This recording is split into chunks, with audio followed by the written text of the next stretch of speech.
આજે બીડા વાળવાની ઝંઝટ વગર જ એકદમ ક્રિસ્પી બારડોલીના પાત્રા જેવા પાત્રા બનાવીને તૈયાર કરીશું. તો એના માટે મેં અહીંયા મોટા 5 પાન લીધા છે, જેને ધોઈ અને એકદમ સરસ રીતે આપણે લૂછી લેવાના છે. ત્યાર પછી પાન લઈશું આ રીતે, અને એને આપણે નસો ઉપરથી કાઢવાની નથી. આપણે ડાયરેક્ટ જે નસનો ભાગ જાડો છે એને બે બાજુ ચપ્પુ મારી અને વચ્ચેનો ભાગ જાડો આપણે કાઢી લઈશું. જે વધારે મોટા પાનમાં વધારે પડતો જાડો હોય છે. પછી જે સાઈડની નસો જાડી હોય એ આ રીતે ચપ્પુથી આપણે કાઢી દઈશું બંને પાંદમાંથી. અને પછી બંને પાનને સાથે ભેગા કરી અને બીડું વાળી લઈશું. તો એકદમ ટેસ્ટી, ક્રિસ્પી અને કુરકુરા અને ઓછા તેલમાં તૈયાર થઈ જશે.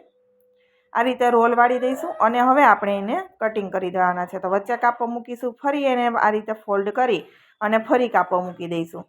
ત્યાર પછી આપણે એને નાના નાના સ્ટ્રીપમાં કટિંગ કરી લેવાનું છે.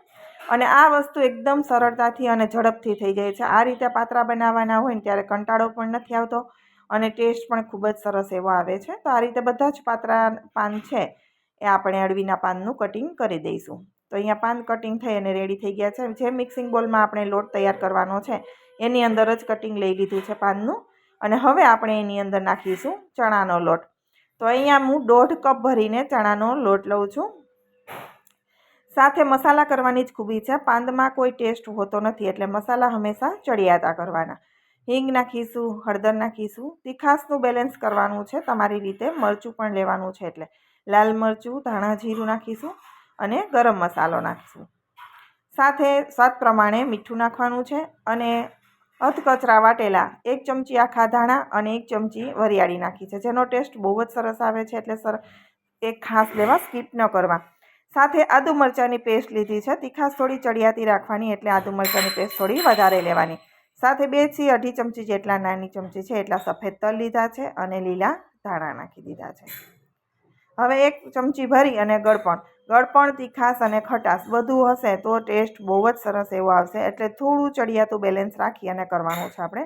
ગોળ પણ ઢીલો છે, 1 મોટી ચમચી ભરીને નાખ્યો છે, એટલે ગળપણ પણ એકદમ સરસ આવી જશે.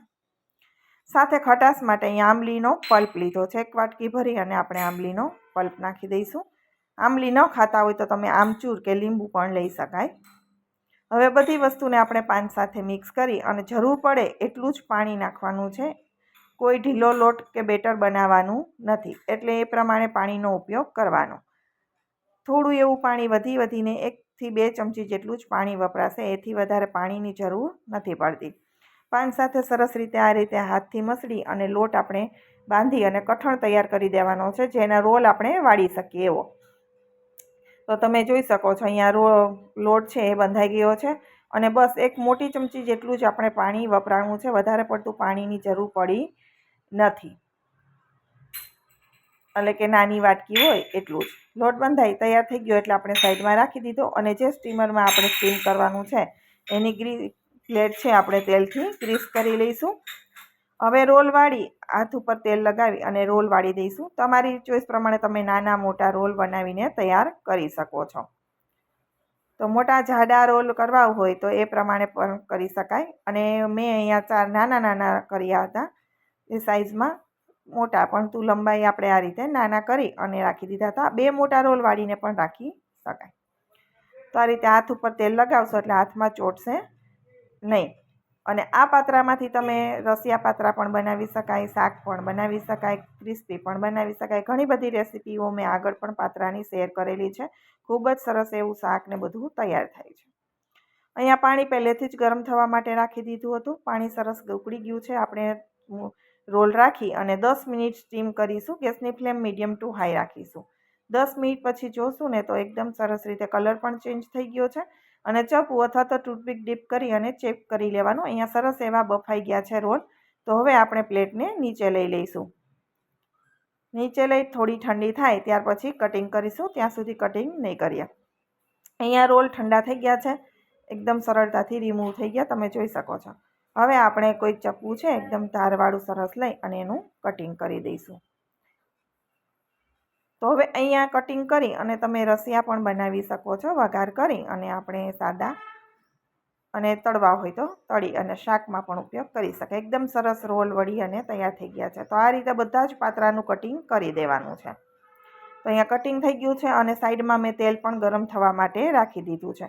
હવે પાત્રા ક્રિસ્પી કરવા હોય, વધારે સમય રાખવા હોય તો તમે ડીપ ફ્રાય કરી અને વધારે ક્રિસ્પી પણ કરી શકો છો, અથવા તો આ રીતે સેલો ફ્રાય પણ કરી શકાય. બંને સાઈડ આપણે ક્રિસ્પી થાય ત્યાં સુધી એને તળી લેવાના છે. અને જો જાજો સમય તમારે રાખવાના છે સ્ટોર કરીને તો ડીપ ફ્રાય કરી અને તળી લેવાના. ક્રિસ્પી થાય ત્યાં સુધી, એનો કલર બદલાય ત્યાં સુધી તળી લેવાના. પછી આપણે એને સ્ટોર કરીને પણ રાખી શકીએ. અને આ રીતે ચા સાથે ફટાફટ ઇન્સ્ટન્ટ નાસ્તા તરીકે ખાવા છે અને તેલ પણ ઓછું, તો અહીંયા ઓછા તેલમાં તમે આ રીતે તળીને તૈયાર કરી શકો છો. થોડી વાર થાય 3 થી 4 મિનિટ એટલે સાઈડ પલટાવી દઈશું. ગેસની ફ્લેમ મીડિયમ રાખવાની છે. મીડિયમ ફ્લેમ ઉપર આપણે 4 મિનિટ થાય એટલે એની સાઈડ પલટાવી દેવાનું. અલટ પલટ બંને બાજુ ગોલ્ડન કલર આવે ત્યાં સુધી આપણે એને શેકી લઈશું, જેથી ઉપરનું લેયર એકદમ સરસ ક્રિસ્પી થઈ જશે કે તમે ચા સાથે, દહીં સાથે અથવા તો એમ જ ખાવ તો પણ ખૂબ જ સરસ એવા લાગશે. તો અહીંયા પાત્રા છે એનો કલર બંને બાજુ ચેન્જ થાય ત્યાં સુધી આપણે તળીશું. તો આ રીતે બધા પાત્રા તળી અને તૈયાર કરી દીધા છે. તો આપણા પાત્રા થઈ ગયા છે એકદમ સરસ તૈયાર.